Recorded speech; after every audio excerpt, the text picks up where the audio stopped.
कार्यक्रम के प्रायोजक हैं पिताजी स्वर्गीय श्री नागरदास जी टिम्बडिया एवं माताजी स्वर्गीय रीवा बहन जी टिम्बडिया की पुण्य स्मृति में उनकी पुत्र वधू श्रीमती रूपा जी टिम्बडिया एवं परिवार, राजकोट, गुजरात। नमो अरिहंताणम, नमो सिद्धाणम, नमो आयरियाणम, नमो वज्रायाणम, नमो लोवे सव्यसाहुणम। ओकारं बिंदु संयुक्तं नित्यं ध्यायन्ति योगिनः, कामदं मोक्षदं चैव ओंकाराय नमो नमः। अविरल शब्द घनोग प्रक्षालित सकल भूतल मलकलंका, मुनिविरुपासित तीर्था सरस्वती हरतु नो दुरितान्। अज्ञान तिमिरान्धानां ज्ञानाञ्जन शलाकया चक्षुरुन्मिलितं येन तस्मै श्रीगुरुवे नमः। श्री परम गुरुवे नमः, परम्पराचार्य गुरुवे नमः। सकल कलुष विध्वंसकं श्रेयसां परिवर्धकं धर्म संबंधकं भव्य जीव मन प्रतिबोधकारकं पुण्य प्रकाशकं पाप प्रणाशकमिदं शास्त्रं श्री संयम प्रकाश नामधेयम्। हास्य मूल ग्रंथकर्ता रहे श्री सर्वज्ञ देवास्तद उत्तर ग्रंथकर्ता रहे श्री गणधर देवा प्रति गणधर देवास्तेषां वचनानुसारं साध्य आचार्य श्री कुंद कुंदामनाय आचार्य सूर्य सागरेण विरचितम्। श्रोतारः सावधानतया शृण्वन्तु। मंगलम भगवान वीरो मंगलम गौतमो गणी, मंगलम कुंद कुंदाद्यो जैन धर्मोस्तु मंगलम। सर्वमंगल मांगल्यम सर्वकल्याणकारिकम प्रधानम सर्वधर्माणां जैनम जयतु शासनम, जैनम जयतु शासनम, जैनम जयतु शासनम। संयम प्रकाश नाम का यह ग्रंथ है। महाराज साहब सूर्य सागर जी साहब द्वारा लिखी गई यह सुंदर रचना है। श्रावकों के जीवन में अहिंसात्मक आचरण होना चाहिए, अहिंसा की प्रमुखता होनी चाहिए। यही कारण है कि कदम कदम पर अहिंसा की ही बात की जाती है। श्रावकाचार ग्रंथों में तो यह अहिंसा की चर्चा विशेष रूप से मिलती है। माने चरणानुयोग में अहिंसा ही प्रधान है, ऐसा कह सकते हैं। जैन आचार पद्धति में अहिंसा सर्वोपरि है। जिसके जीवन में अहिंसा नहीं है वो जैन नहीं, वो जैन श्रावक नहीं। जैन श्रावक के जीवन में उत्कृष्ट रीति से अहिंसा का पालन होता है या अहिंसा पालन की भावना होती है। सब प्रकार से अहिंसा, अहिंसा और अहिंसा। और पिछला जो प्रकरण लगातार हम यहाँ अनेक दिनों से पढ़ रहे थे, जो पूजन पद्धति के संदर्भ में चल रहा था, उसमें भी अहिंसा को ही प्रमुख किया गया। जलादिक यद्यपि समर्पित किए जाते हैं, लेकिन प्रासुक जल, चंदन समर्पित किया जाता है लेकिन प्रासुक करके। अक्षत निर्दोष हैं इसलिए समर्पित किए जाते हैं। पुष्प सचित्त नहीं होने चाहिए। नैवेद्य इस तरह के नहीं होने चाहिए जिनमें जीव हिंसा होती हो। ऐसे नैवेद्य नहीं होने चाहिए जिन मंदिर में आने से ही लोगों को खाने पीने का मन हो जाए। ऐसे नैवेद्य समर्पित नहीं किए जाने चाहिए जिनकी मंदिर में उपस्थिति मात्र से जीव हिंसा होने की या चींटियाँ आदि एकत्रित होने की संभावना दिखाई देती हो। तो इस तरह से कुल मिलाकर के बात यह हुई कि पुष्प निर्दोष होने चाहिए। माने स्थापना से जब हम प्रतिमा को ही पूज रहे हैं तो फिर पुष्पों में भी स्थापना में क्या बात हो सकती है। पुष्प में भी तो स्थापना ही होगी ना। फिर नैवेद्य, पुष्प नैवेद्य, फिर दीप, दीपक के संदर्भ में बहुत विस्तार से स्पष्टीकरण दिया। धूप भी निर्दोष रीति से बिना अग्नि में डाले हुए, और फल भी, फल के संबंध में तो बड़ी उत्तम बात कह दी थी। अरे उत्तम फल तो यही है कि हमें भगवान की पूजन, भक्ति, आराधना करने का अवसर मिल रहा है। अब और क्या फल चाहिए हमारे को, कुछ नहीं चाहिए। ये समस्त प्रकरण हो जाने के बाद एक प्रकरण कल जो अपना चला है आप लोगों ने सब ने बहुत गंभीरता से भावपूर्वक उन सब बातों को सुना है, जिसमें ये कहा शांति पाठ और विसर्जन बहुत अहम मुद्दा है। शांति पाठ क्या चीज़ है, विसर्जन क्या चीज़ है। शांति पाठ बोला जाता है, कोई बात नहीं, कोई ऐतराज़ नहीं है, लेकिन कम से कम ये बात समझ ले वे कि शांति पाठ में शांतिनाथ भगवान की स्तुति रच दी गई है। वो अकेले शांतिनाथ भगवान का ही द्योतक हो सकता है, सूचक हो सकता है। इसी तरह से जो विसर्जन कहा गया था, विसर्जन भी होना चाहिए। विसर्जन शब्द का अर्थ इतना ही समझना चाहिए कि पूजन की संपन्नता, बस। जो हमने यहाँ पूजन अनुष्ठान किया था, इसकी संपन्नता का नाम ही विसर्जन है।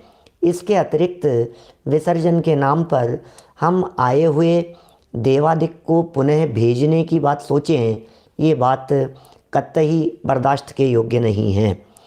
चलिए अब इसी पद्धति में कुछ और बातें, जिन मंदिर की चर्चा चल रही थी, पूजन की चर्चा चल रही थी, तो मंदिर और पूजन पद्धतियों में क्या क्या साधन प्रयोग में लिए जाते हैं और उनमें कितने प्रकार से हिंसा होने की संभावना होती है, आज उसे यहाँ हम बढ़ा रहे हैं। पेज नंबर है 399, 399 नंबर का पेज है। चमर, चमरी गाय के बालों का निषेध। ये क्या है ये चमर, चमर चमर? यद्यपि अपने बहुत मंदिरों के अंदर अभी ये इस तरह के चमर जिनकी ये निषेध कर रहे हैं, ये उपयोग में नहीं लिए जा रहे हैं, लेकिन फिर भी बहुत होते थे। माने ऐसे चमर जो चमरी गाय से बने हुए हों, चमरी गाय के बालों से बने हुए हों। ये चमरी गाय ये ठंडे प्रदेशों के अंदर होती है। अभी करेंगे, नीचे आएगी चर्चा, तब करेंगे। अभी तो इस प्रकरण की भूमिका बना रहे हैं। तो कुल मिलाकर के आज जो ये प्रकरण अपना चलने वाला है, इस प्रकरण में चमरी गाय के निषेध संबंधी चर्चा है। 399 पेज। जैन समाज अपने जैन धर्म को अन्य धर्मों से उच्च समझता है, सो उसके उच्चता का कारण एकमात्र अहिंसा है। ये जो उच्चता का क्या कारण है, जैन धर्म अन्य धर्मों से श्रेष्ठ है, तो उच्चता का क्या कारण है बतलाइए। उच्चता के पीछे क्या कारण हो सकता है? तो बोले अहिंसा। एकमात्र अहिंसा ही ऐसी है जो जैनियों को अन्य दर्शनों से उत्कृष्ट सिद्ध करती है। अपरिग्रह की बात भी कर सकते हैं, क्योंकि जैनियों का अपरिग्रह भी विश्व विख्यात है। पूरे विश्व में लोग जैनियों के अपरिग्रह की भी प्रशंसा करते हैं, अनुशंसा करते हैं। जैन धर्म अहिंसा की मूर्ति है। माने जैन धर्म में अहिंसा सर्वोपरि है, अहिंसा की मूर्ति है। जैन लोग हृदय में भी कभी हिंसा के भाव नहीं लाते और न धर्म हिंसा रूप पदार्थों का समागम ही मिलाते हैं। माने धर्म में हिंसा रूप पदार्थों का समागम भी नहीं होगा, जैन लोगों के हृदय में कभी हिंसा के भाव भी नहीं आते। मुश्किल से 2-4 दिन पहले की ही बात होगी, हमने आपके बीच में चर्चा की है एक चींटी की, ध्यान है ना? टीवी के पारस चैनल पर भी प्रकरण में ये बात सुनने को मिली।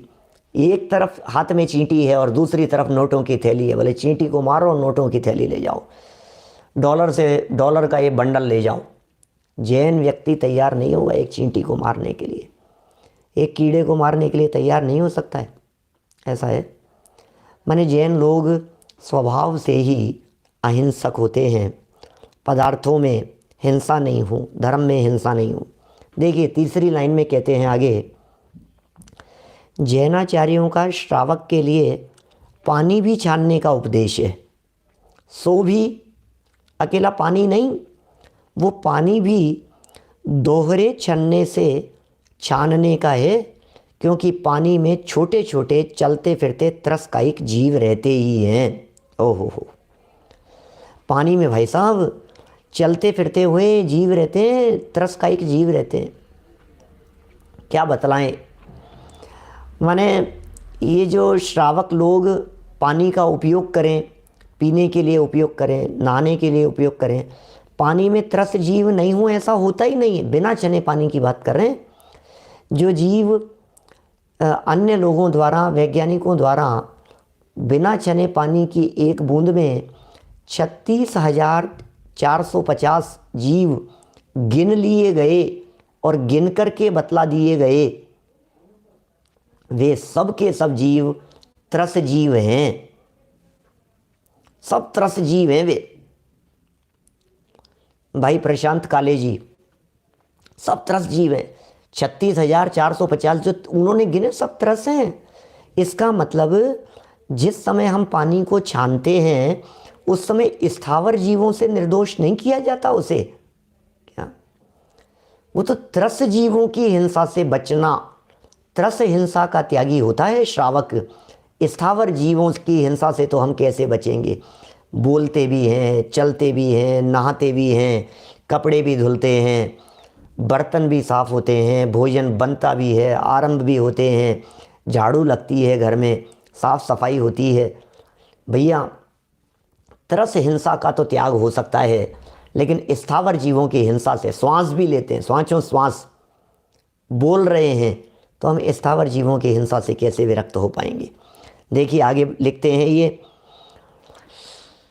इस कारण अहिंसा के पालक जैन, अहिंसा के पालक, अहिंसा को पालने वाले जैन खाने पीने आदि के कार्य में छान कर ही जल काम में लेने का प्रयत्न करते हैं एवं अनिवार्य रूप से छना पानी ही लेना समुचित समझते हैं। देखिए क्या कह रहे हैं, दो बातें कह दी है यहाँ। एक बात तो कह दी है खाने पीने आदि के कार्यों में अनिवार्य रूप से छना हुआ जल, और दूसरी बात कह दी है प्रयत्न पूरा खाने पीने आदि के कार्यों के अंदर जहाँ लगाया वहाँ छने हुए का प्रयत्न है, और जहाँ सेवन करने का सवाल है वहाँ तो फिर छना हुआ ही ग्रहण करेंगे। भाई अब जितना संभव हो सके उतना मैक्सिमम छने हुए पानी की ही बात है। देखिए और भी कहते हैं आगे, जैन लोग घर में एकेंद्रीय जीवों पर भी दया करते हैं। कितनी क्या बात है भाई साहब, हम लोग जैन कहलाते हैं। जैनों के बारे में कह रहे हैं, जैन लोग घर में एकेंद्रीय जीवों के ऊपर भी दया पालते हैं, एकेंद्रीय जीवों के ऊपर भी प्रमाद से सावधान रहकर सदा अहिंसा पालन करने में तत्पर रहते हैं। अरे प्रमादी नहीं होते, प्रमादी जैन नहीं होता और जैन व्यक्ति प्रमादी नहीं होता। आलसी व्यक्ति जैन नहीं हो सकता है। जैन दर्शन का चरणानुयोग पालन करने वाला व्यक्ति कभी आलसी नहीं हो सकता है। क्या जैन दर्शन के चरणानुयोग का पालन करने वाला व्यक्ति, चरणानुयोग प्रमादी नहीं होने देता। देखो बहुत इस तरह की चारों अनुयोगों के संदर्भ में आपने कभी वाक्य हमारे मुख से सुने होंगे। द्रव्यानुयोग श्रद्धा से विचलित नहीं होने देता, द्रव्यानुयोग। प्रथमानुयोग हमें, प्रथमानुयोग अलग तरह से विचलित नहीं होने देता, कथाओं के माध्यम से, कहानियों के माध्यम से विश्वास बनाता है। करणानुयोग अलग तरह से विश्वास बनाने का बात करता है, और चरणानुयोग जो है ये हमें प्रमादी नहीं होने देता, ऐसा है। चरणानुयोग का पालन करने वाला व्यक्ति प्रमादी नहीं होगा।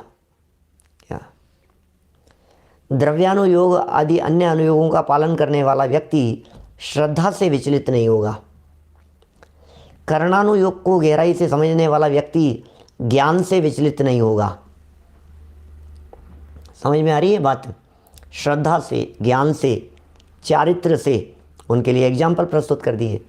एक ने श्रद्धा से विचलित नहीं होने दिया, एक ने ज्ञान से विचलित नहीं होने दिया, एक ने चारित्र से विचलित नहीं होने दिया। बोलो। और प्रथमानुयोग ने उन सब के लिए हमारे को उदाहरण प्रस्तुत कर दिए। ये कह रहे हैं जैन लोग घर में एकेंद्रीय जीवों पर भी दया करते हैं, प्रमाद से सावधान रहकर सदा अहिंसा पालन करने में तत्पर रहते हैं। तो फिर जैन ऐसे धार्मिक होकर, अब समझना, अब आ रही है असली टॉपिक, जो आज का टॉपिक है वो यहाँ से शुरू हो रहा है। तो फिर जैन ऐसे धार्मिक होकर धर्म स्थान मंदिर आदि में किस प्रकार हिंसा करेंगे, अर्थात कदापि नहीं करेंगे, और न हिंसोत्पादक वस्तुओं का धर्म स्थान अथवा अपने घर पर भी किसी प्रकार उपयोग करेंगे। देखो कितना भैया जैनी हैं, हम हिंसक वस्तुओं का कैसे उपयोग करें? हम जैनी हैं, ऐसी वस्तुओं का, चमड़े की चीज़ों का कैसे उपयोग कर सकते हैं अपने घर में? घर में चमड़ा कैसे रखें हम जैन लोग हैं, हिंसक पदार्थ घर में कैसे होंगे? हम कोई हत्यारे थोड़ी न हैं। जैनियों के घर में ऐसी चीज़ें नहीं मिलेगी जो चीज़ें प्राणियों का वध करके, मार करके बनाई गई हो। हाथी दांत से बनी हुई चीज़ें, अरे अरे भैया, सैनी पंचेंद्रीय जीवों की वीराधना से जो बनी हुई हो, हाथी दांत की चीज़ें कितनी एंटिक मिलती है, कितनी महंगी मिलती है। लेकिन ज़रा आप उनकी दास्तान सुनो, उन हाथी दांत कैसे कलेक्ट किए जाते हैं, कैसे इकट्ठे किए जाते हैं, हाथियों को किस तरह से तड़पाया जाता है, किस तरह से मारा जाता है, हाथी दांत के लिए किस तरह से काम होते हैं। सिल्क के उपयोग में लेना नहीं भाई, सिल्क की चीज़ें, लेदर की चीज़ें हैं, चेयर की सीट, समझ लीजिए बेल्ट, इस तरह की चीज़ें जैनी के घर में नहीं होती है। चमड़े के जूते, चप्पल, बेल्ट आदि ये कह रहे हैं। चलो ये कह रहे हैं ऐसी चीज़ें जब वो घर में ही नहीं उपयोग में लेता धार्मिक होकर के, तो फिर मंदिर आदि में हिंसा के लिए, हिंसा की चीज़ें कैसे प्रयोग में लाएगा? हिंसोत्पादक वस्तुओं का धर्म स्थान अपने घर में किस प्रकार उपयोग करेगा? परिणाम बहुत मंद होते हैं जैनियों के, अर्थात कदापि नहीं कर सकते। इसलिए चमड़ी गाय के बालों से बने हुए चमर का उपयोग नहीं करना चाहिए। लो, मंदिरों में क्या, घर में भी इसका उपयोग होना ठीक नहीं है। अब ये बात आ गई है चमड़ी गाय संबंधी बात। ये क्या है चमड़ी गाय? चमड़ी गाय का उपयोग मत करो, चमड़ी गाय के चमरों का उपयोग मत करो। आपने देखे कई जगह पर दिगंबर जैन मंदिरों के अंदर भी कई बार होते हैं, श्वेतांबर मंदिरों में तो बहुत होते हैं।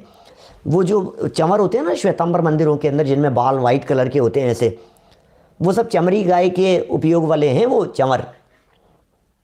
ये एक गाय होती है विशेष प्रकार की, विशेष जाति वाली, याक कहते हैं इसे, याक, वाई फॉर याक, बचपन में पढ़ा होगा इंग्लिश अल्फ़ाबेट पढ़ाते समय।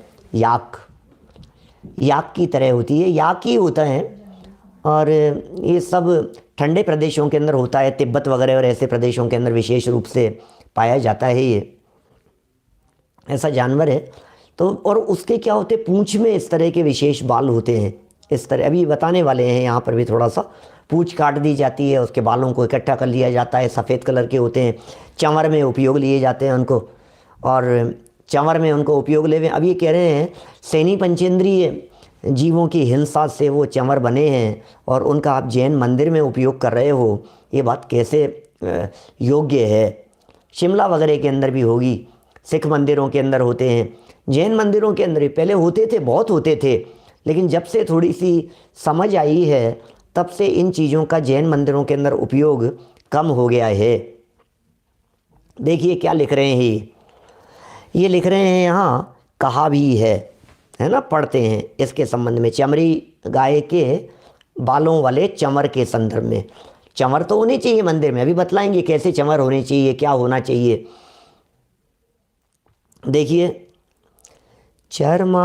चर्मास्थिमासै परिपूरितायै धेनोश्चमर्याः खलु पृच्छकेशः सुधार्मिकै प्राज्ञजनैः कदापि ग्राह्यान् ते धर्मनिकेतनेषु। अर्थ, चमड़ी गाय के बालों का जो चमर बनाया जाता है वह धर्मात्मा विद्वानों को धर्म स्थान में ग्रहण करने योग्य नहीं है। लो क्या करें भाई साहब, धर्मात्मा लोगों के द्वारा धर्म स्थान के अंदर ऐसे चमर उपयोग में लेने योग्य नहीं है जो चमड़ी गाय के बालों से बनाए गए हो। कैसे बनते होंगे भाई साहब ये? क्योंकि उस चमर के वास्ते गाय की पूंछ काटी जाती है। ओहो, इसके लिए पूंछ काटी जाती है। देखो क्या लिख रहे हैं ये, उस पूंछ से उसको इतना प्रेम है कि जब वे पूंछ कट जाती है तब वे गाय वहाँ ही खड़ी रह जाती है। ओहो, देखो तो सही आप, ये लोग जो शिकारी लोग होते हैं, उनके शिकार करने वाले, ये पूरी गाय का शिकार करने की कोशिश करें तो एकदम हो नहीं पाता है, क्योंकि वो दौड़ती रहती है, बहुत तेज़ स्पीड से दौड़ती है, तो उसकी पूंछ काट देते हैं। कुछ ऐसा प्रयोग करते हैं कि सीधा उसके पूंछ के ऊपर लगे और पूंछ कट जाए, तो पूंछ के कटते ही वो जो याक है वो उसी जगह पर खड़ी हो जाती है। और एक तो वेदना होती है, तकलीफ बहुत ज़्यादा थी, झंझनाट, और उन गाय इतनी सुंदर होते हैं उसके वो बाल, उसको अपने पूंछ के बालों के प्रति बहुत ज़्यादा प्रेम रहता है। क्या माने पूंछ ही काटनी पड़ जाती, पूंछ के साथ में चिपके रहते हैं ना वो सब बाल, काफ़ी पूंछ के साथ में भी रहेंगे, लगे रहेंगे। तो ऐसा थोड़ी नहीं बाल कटिंग कर लिए, जैसे अपने हेयर कटिंग होती है इस तरह से बाल कट जाएं तो काटने कौन देवे, वो गाय कैसे काटने देवे। माने हीराचंद जी वैसा वो गाय को इतने प्रिय होते हैं वो बाल, अरे कि जैसे बहुत सारे लोग होते हैं जो बालों को लेकर के बहुत थोड़े सेंसिटिव होते हैं, उनको बालों की तो ऐसी केयर होती है, मैं बाल कटवाऊंगा नहीं, मैं बाल ये नहीं करूंगा, मेरे बाल जो हैं ये बहुत ज़्यादा, बालों को लेकर के बहुत ज़्यादा, तो अब उनके बाल कोई काट देवे, अरे हेयर ड्रेसर भी यदि उनके बालों को ज़्यादा काट देवे तो फिर देखो आप उनकी हालत क्या हो जाती है, इतने बाल काट दिए मेरे। तो जब मनुष्य गति में ऐसा देखा जाता है, पशुओं को भी इस तरह की प्रीति होती है, उसके हृदय में बहुत प्रीति होती है इस तरह की। देखो यूरोपियन हॉर्स टाइप समझ लो आप, इसी तरह का है। वो वहीं खड़ी हो जाती है, पश्चात वहाँ पर कोई हिंसक, ये बोल दिया ना, पढ़ ली ना इसके ऊपर वाली लाइन, अर्थ की तीसरी लाइन देखिए, उस पूंछ से इसको इतना प्रेम है कि जब वे पूंछ कट जाती है तब वे गाय वहाँ ही खड़ी रह जाती है। पश्चात वहाँ पर कोई हिंसक जीव आता है तो उस गाय को मार कर खा जाता है, या तो कोई पशु मार करके खा जाएगा उसे, क्रूर पशु आकर के, हिंसक जो मांसाहारी पशु होते हैं, निशाचर, वे उसे मार करके खा जाते हैं। उस पूंछ में चमड़ी होती है, हड्डी, मांस, रुधिर और केश, कोई भी वस्तु स्पर्श के योग्य नहीं देखी जाती है। उस चमड़ी गाय के बालों के चमर को श्री जिनेंद्र देव के ऊपर ढोरा जावे, ये जैन धर्म की अहिंसा के विरुद्ध है। ओहो, क्या करते हैं साहब, चमर ढोरे जा रहे हैं श्री जी के ऊपर, श्री जी के ऊपर चमर ढोरे जा रहे हैं। अरे भाई वो चमर तो छूने योग्य नहीं है, जैन मंदिर में ले जाना तो बहुत दूर की बात है। इस चमर को हम उन जिनेंद्र देव की प्रतिमा के टच करें और उसे लेकर के आएँ और मंदिर में लेकर के आएँ, ये जैनी व्यक्ति के लिए रंच मात्र भी योग्य बात नहीं हो सकती है। बहुत सारे लोगों के लिए नया प्रमेय भी हो सकता है, नई बात भी हो सकती है, इन्फॉर्मेशन भी हो सकती है, लेकिन कम से कम पता तो हमें पता ही नहीं होता है इन सब बातों का। बातें छोटी छोटी सी होती है। अब हमारा क्या बिगड़ रहा है इसके अंदर, हम उसको उपयोग में नहीं लेंगे, हम मंदिर के अंदर नहीं लाएंगे, हम किसी मंदिर के अंदर होगा हम उसे टच नहीं करेंगे, हम सावधान रहेंगे। अवेयरनेस बढ़ती है, लोगों को बताया जाता है, लोगों को प्रेरणा दी जाती है, लोग भी सावधान रहते हैं, है ना। कई जगह जैन मंदिरों के अंदर भी आप देखेंगे, कभी हो सकता है इस तरह के कोई बालों वाले इस तरह के यदि आपको चमर दिखाई देते हों तो आप सावधान रहें उसके बारे में। इस कार्यक्रम के प्रायोजक हैं पिताजी स्वर्गीय श्री नागरदास जी टिम्बडिया एवं माताजी स्वर्गीय रीवा बहन जी टिम्बडिया की पुण्य स्मृति में उनकी पुत्र वधू श्रीमती रूपा जी टिम्बडिया एवं परिवार, राजकोट, गुजरात।